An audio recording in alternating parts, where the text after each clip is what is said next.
morning. I'm not there. Good afternoon, good evening, depending on where and when you're listening to this. I am here now.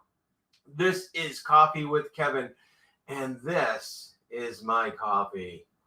This is enjoy the little things. I love this. But it's not a coffee. It's a candle. This is my coffee, and it has nothing on it, but I wanted to bring that in here today. This is the autumn colors. We're in autumn. Yes. And as you can see in my broader background, we're in autumn. As you can see my background right in back of me, yeah, palm trees just don't turn with the foliage. So here we are, Coffee with Kevin, and I'm Kevin, of course. I hope you're enjoying a nice piping hot cup of coffee or tea, or maybe a cold drink, a smoothie, whatever it is you have in the morning. I hope you're enjoying it. It's a wonderful day.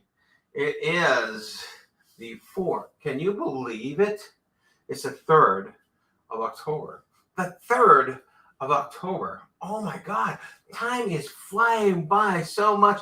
It seems like it was just a few weeks ago that I arrived here in Florida, and I've gone through so much since we've been here. And that's maybe why the time was flying by, because we've done so much. And sometimes we think of it as that when we do so much, it takes so long, or it's taken so long. It's really not that. Anyway, today I want to talk to you. About positive thinking versus stinking thinking. I love that term, stinking thinking. That comes from Zig Ziglar. You know, would you rather have positive thinking or stinking thinking? It's positive thinking. I came into my awareness, my life, with the power of positive thinking. I should have had this ready there a while ago. The Power of Positive Thinking by Dr. Norman Vincent Peale. I didn't have to look it up. That brain just bam went on. So before we get going today, October 3rd, I forgot to say it's when Stephanie's birthday, and it's Chubby Checker. He's still alive. Chubby Checker's birthday. Right, doing a twist. Yeah, and great things that happen on this day. It's harder to find great things that happened on this day, but still there are a few things. I remember this back in '95, O.J. Simpson trial. He was found innocent. Oh my God, that whole thing, the whole debacle of the whole thing when he got arrested, and the police chase going like 35, 40 miles an hour, following him in his Jeep. Oh my God. Yeah, that was a big thing. You know, I remember at work, we'd find TVs to watch the trial. They were showing the trial live all the time. Let's see, anything else happened? 1990.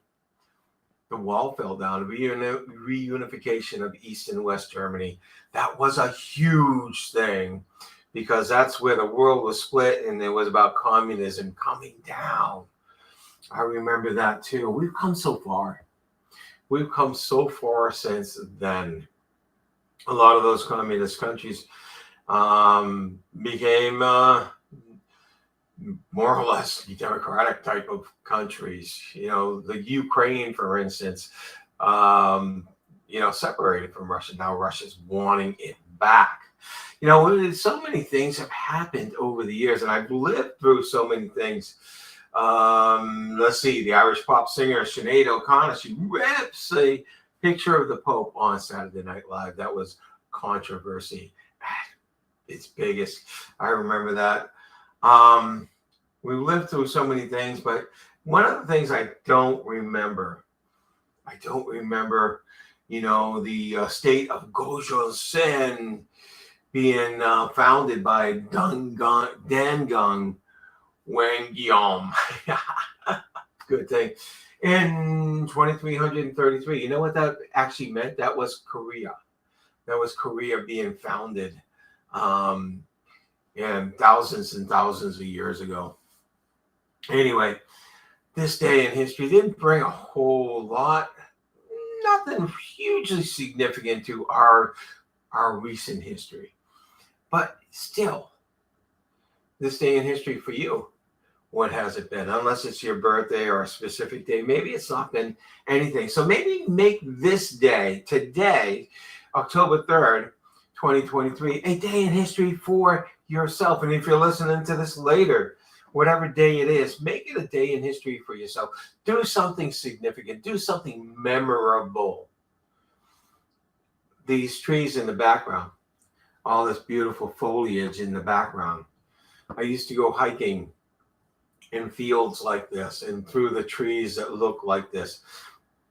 And up until this year, we'd be driving. Right now, this past weekend, we would have been driving through either New Hampshire, Vermont, or Maine, looking at that foliage. It's changed for me, but I remember those days, and it was wonderful. Do something memorable for yourself. Now, today I am talking about positive thinking versus stinking thinking. I'll go back to that again. And when that book came out, The Power of Positive Thinking, it was strong. It was big. And in personal development world, he was saying everything that a lot of people knew, but he's putting it all together.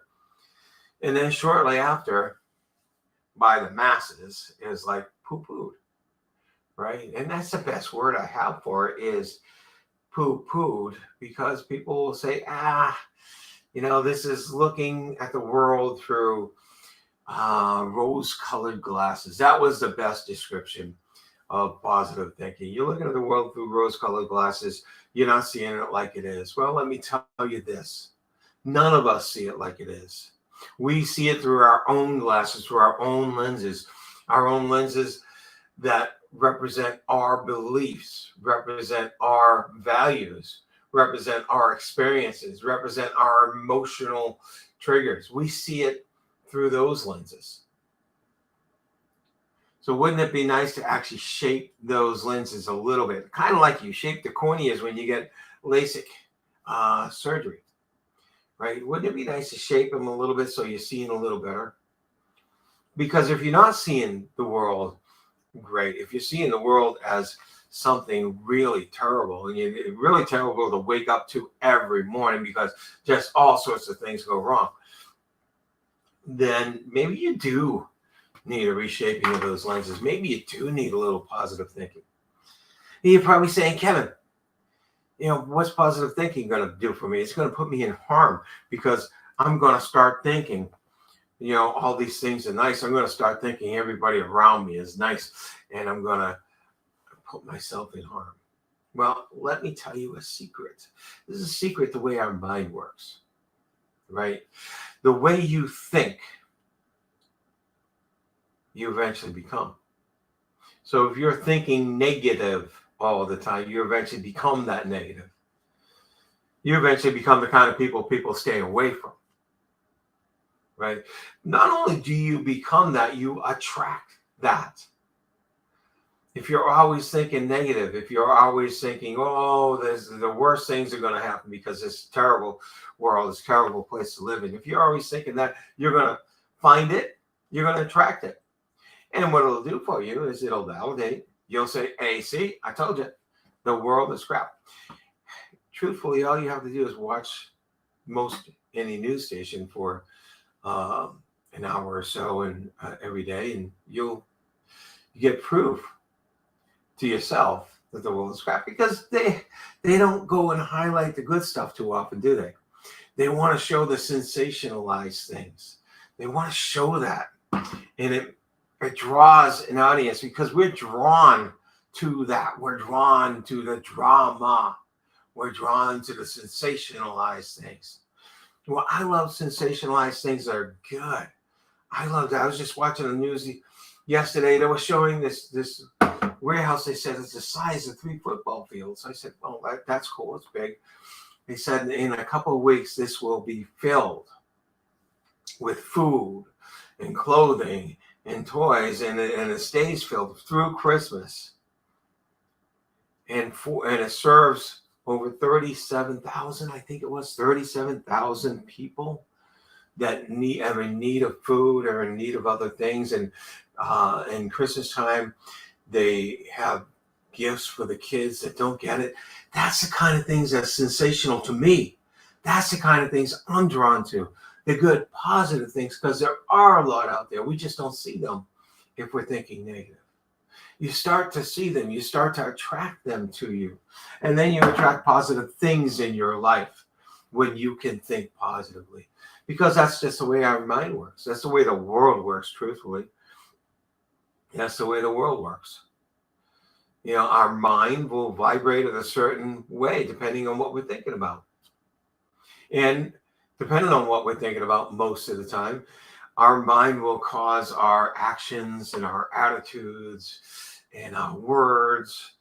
It'll cause them all to represent what we're thinking about most of the time. So if we're thinking negative most of the time, we become negative. We become that. If we're thinking positive most of the time, we become that. What would you rather be?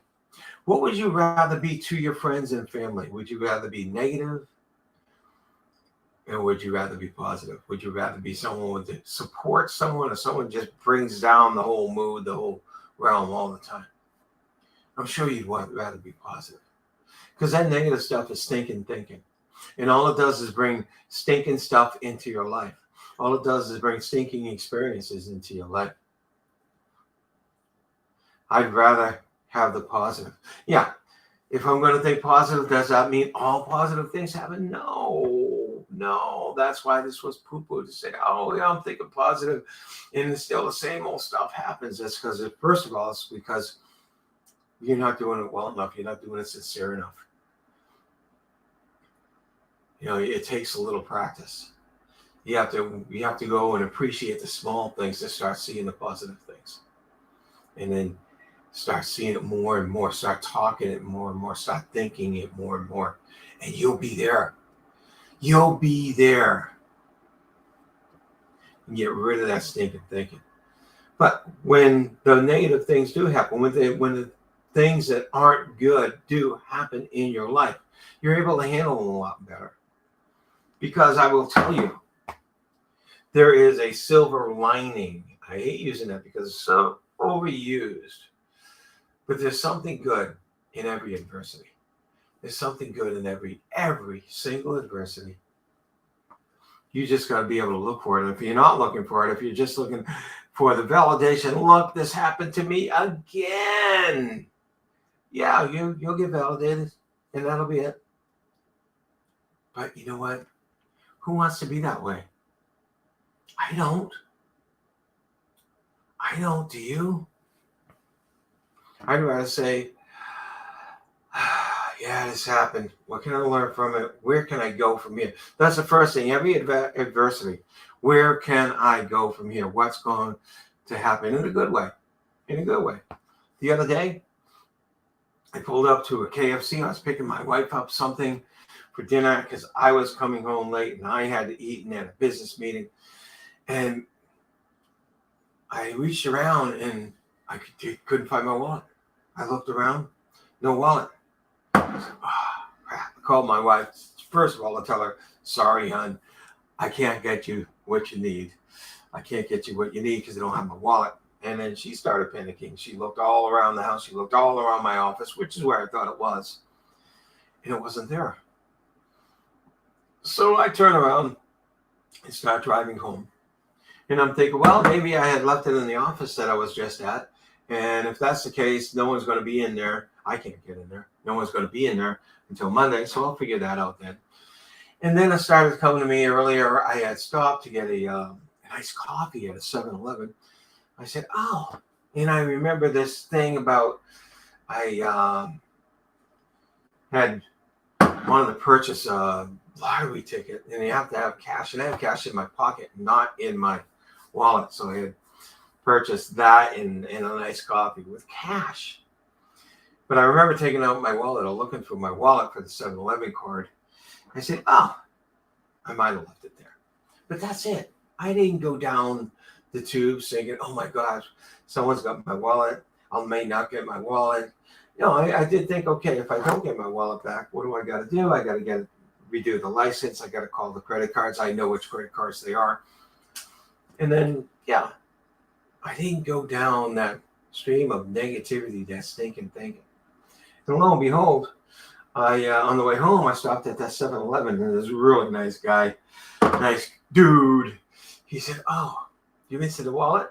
He picked up the wallet. It was my wallet, and he handed it to me. I said, "Hold on, don't you want to make sure it's me?"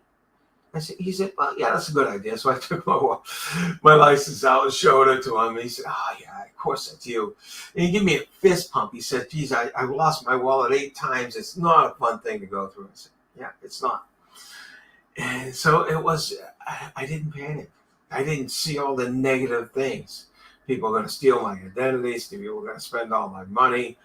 People are going to do this and that. I didn't see that because it's a positive thing. Now, I was thinking, yeah, I'm pretty sure I'm going to get it back because I have faith. Because when these things do happen, they always resolve themselves. They always resolve themselves. My silver lining was just to really notice that in myself.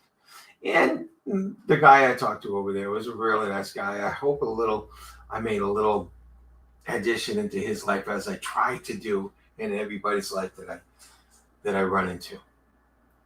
So yeah, there's silver linings everywhere. All right, all. You have a great day. You have a great week. Matter of fact, you know this by now. You know this by now. It's in your power.